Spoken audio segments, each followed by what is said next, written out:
رب اشرح لي صدري ويسر لي امري واحلل عقدة من لساني يفقهوا قولي. ازيكم يا حبايبي؟ عاملين ايه؟ وحشتوني جدا من الفيديو اللي فات.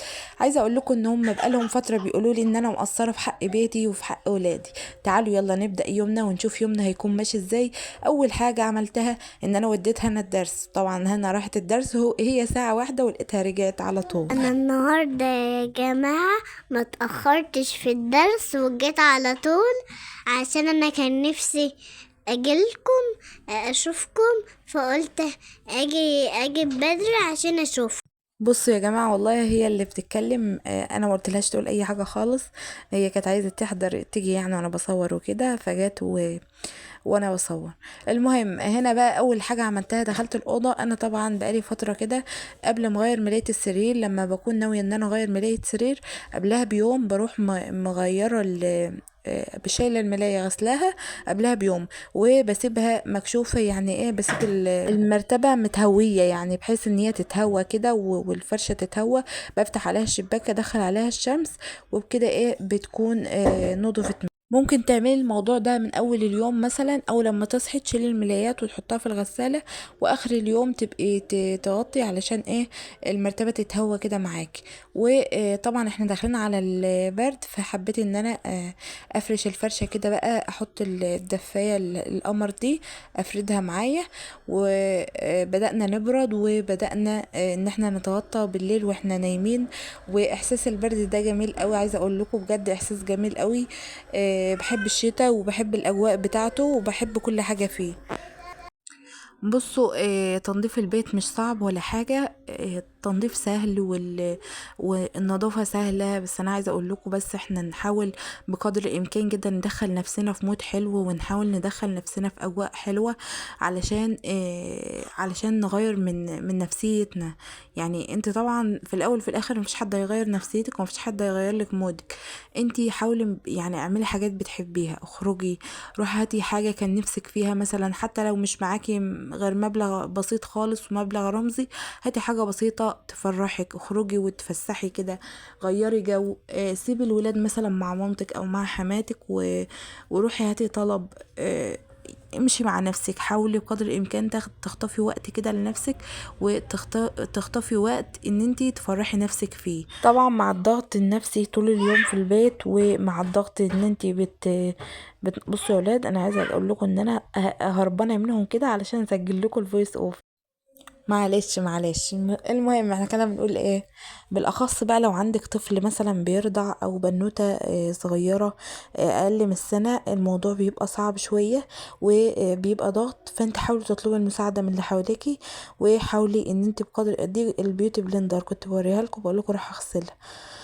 حاولي ان انت ما تتحرجيش من حد يعني، واطلبي المساعده. اختك الصغيره اطلبي منها المساعدة عادي خالص، وحاولي بقدر الامكان كده ان انتي آه، تغيري من نفسية نفسك، لان مفيش حد هيغيرلك نفسيتك. المهم هنا زي ما شفتوا كده نضفنا الأوضة الكبيرة، واخدنا عندنا شوية هدوم كده اللي في الجنب دولت هناخدهم برضه. يعني لو عندك طفل مثلا رضيع أقل من السنة، اطلبي المساعدة من جوزك، اطلبي المساعدة من أهلك، ما تتحرجيش ولا تتكسفي. دي حاجة بقى. حاولي بقدر الامكان خففي حمولك على نفسك. امسكي كده ورقة وقلم اكتبي انا محتاجة اعمل كذا النهاردة. نظمي يومك ونظمي روتينك. قومي اتشجعي، ما تسيبيش نفسك للدنيا. يعني انا عايزه اقول لكم الكلام ده انا ببقى اقوله لنفسي قبل ما بقوله لكم. كتير قوي بحس ان انا يعني محتاجة اقعد، ومحتاجة ان انا يعني استسلم. يعني بمعنى الكلمة كده محتاجة ان انا استسلم. بس بقول لنفسي لا، قومي يا بت، وبتشجع. وعلى رأي فيفا عبده، قومي يا بت، قومي يا بت نكدي على جوزك، قومي يا بت اعمل لك اكله حلوه كده، بوظي الدايت اللي انت عاملاه. المهم تقومي وخلاص. يعني حاولي بقدر الامكان انك تقومي. هنا بقى خلصت تنظيف الأوضة كده زي ما شفتوا، وجيت هنا بقى على الهدوم اللي أنا كنت مصبناها ولميتها في نفس اليوم.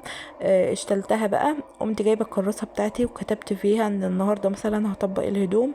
كتبت فيها. عايزة اقول لكم الدفتر ده حاجة جميلة قوي ان انت تعملي حاجة زي كده. هتلاقي يومك متنظم ويومك مرتب معاكي. فانت حاولي تعملي كده زي ما بقولك، وهتشوفي الفرق بنفسك يعني. هنعمل النهارده مع بعض غدا حلو قوي. طبعا هم بقوا عايزين الاكل العادي الاعتيادي ده، بس انا حبيت ان انا اغير لهم النهارده واعمل لهم اكل حلو. هنا هنوشة كانت بتلعب لعبة حلوة كده وجابتها لي وبتوريني يعني هي بتعمل ايه. جيت هنا بقى رصيت الهدوم برضو على طول اهو. الشنطتين اللي في الجنب دولت فيهم هدوم شتوي، حطيتها علشان اما نيجي نخرج الشتوي مع بعض يعني. المهم جيت هنا كان عندي دي كوسة قشرتها كده، او لو بتحبي تجرديها من بره بسن المقوار يعني الكوسة جرديها. وهنا بقى جبت الكوسة قطعتها، وواحدتين بطاطس كده. لو عندك بقى اي خضار متوفر اعملي الوصفة بتاعت النهاردة دي، يعني بديلا عن الطريقة التقليدية يعني. قلت نعمل غدا حلو كده النهاردة، وان شاء الله باذن الله الفترة الجاية احاول انزل لكم غدوات اقتصادية كده واكلات اقتصادية ان شاء الله ما تزيدش عن 50 جنيه. وانتوا بس لو الموضوع ده عجبكم حطوا لي لايك بس وشجعوني، وان شاء الله باذن الله انزل لكم كل يوم فيديو، وانزل لكم كل يوم وصفات جديده باذن الله. ودي كانت لوبيا خضراء كانت متقشره كده، وكانت متشاله معايا على في الفريزر. جيت هنا بعد ما حطيت الخضار كله كده حطيت رشه فلفل اسود ورشه ملح، وطبعا ولا اكتر ولا اقل. البرطمان اللي احنا عاملينه اللي هو بيبقى فلفل احمر بتوم ده بحب احطه في كل الاكلات بتاعتي، فحطيت منه كده زي ما شفتوا. لكن لو مش هتحطي منه تقدري تحطي فصين توم وخلاص يعني تمام. المهم جيت هنا بقى كنت سلقه لحمه وحطها في جنب كده، او كنت حاطاه يعني ان هي يعني تبرد، لان انا بسلقها وبعدين بشوحها. فحطيتها وكده اخدتها بقى اهي حطيتها في وسط الخضار. هنعمل احلى طاجن تورلي. بصوا يا جماعه مفيش جمال بعد كده يعني. المفروض ان انا كنت حابه ان انا اعمل يعني اعملها ورقه لحمه، بس ما كانش متوفر عندي ورق الالومنيوم النهارده. عم ابقى ننزل بقى كده ونشتري. قلت اعمل بقى طاجن تورلي يعني مكانها يعني. بس انا عايزه اقول لكم ريحته كانت جايبه لاخر الدنيا. حطيت رشه زيت وحطيت شويه من الشوربه، وحطيت عليه ووطيت عليه النار. طبعا الطواجن ديت تقدروا تحطها في الفرن على طول، بس انا يعني ان احنا نقتصد شويه في موضوع الانبوبه. فحطيته كده ووطيت عليه البوتاجاز، وحطيت تحته الشياطه. هنا بقى الحله التانية ديت فيها شويه شوربه بقى كده بيغلوا على النار. وهنا الحله ديت عملت شويه رز بلسان عصفور يروح على جماله.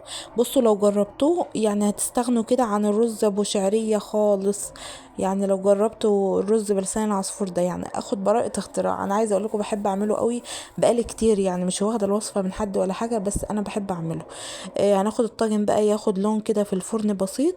وطبعا في اخر 10 دقايق حطيت القرن الشطه اللي على الوش ده علشان ما يستويش ويتهري معايا.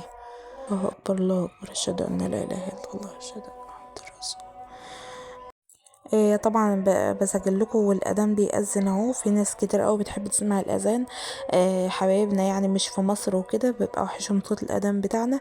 فيا رب يكون ظاهر معاكم. انا ليا الشرف طبعا ان صوت الاذان يبقى موجود في الفيديو بتاعي.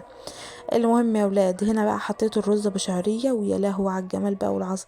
طبعا الشوربه ديت محطوطه لابو العيال اللي هو ابو هنا يعني. انتوا عارفين ان هو ما بيعرفش ياكل من غير الشوربه او طبق السلطه يعني. فحطيتها له كده، حسيت ان هي مضايقاني وقمت شايلاها تاني.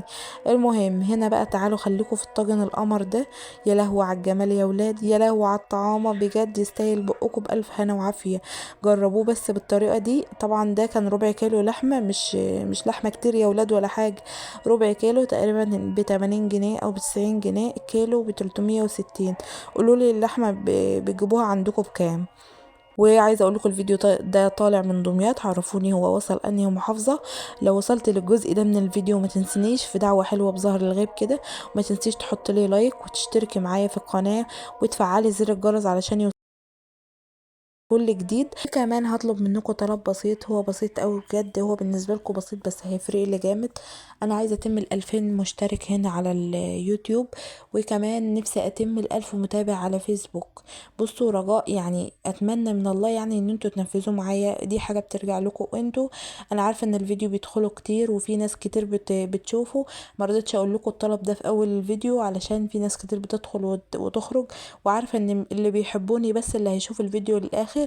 وعايزة اقولك ان انا كمان بحبك، وعايزة اقولك ما تنسيش بجد تعملوا اللي قلتلكوا عليه ده.